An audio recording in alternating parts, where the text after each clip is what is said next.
So the last setting we have to talk about is adhesion. And adhesion is whether or not your model will print with a raft of plastic around the bottom to help hold it onto the plate while it's printing. This is something that you really only need for long, skinny prints that otherwise don't have a lot of area touching the bottom. Here's an example of what it looks like on our Fox print and not on our Fox print. If we slice our model, we see that it takes 8 hours and 33 minutes to print, and if we click adhesion and click slice, we see that now it takes 8 hours and 36 minutes. So adhesion really doesn't add much print time at all. We can look at the preview and see that now there is this small raft of plastic around the bottom, whereas if we deselect adhesion and click slice, we see that that little raft of plastic is no longer there.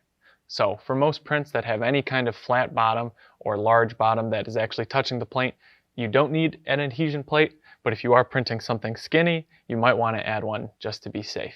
They're pretty easy to take off, but if your model does have lots of curves, it can sometimes be a little tricky, so keep that in mind as well. If you do print with an adhesion plate, it's going to be a little extra work. But for most prints, you should be fine leaving the adhesion plate off.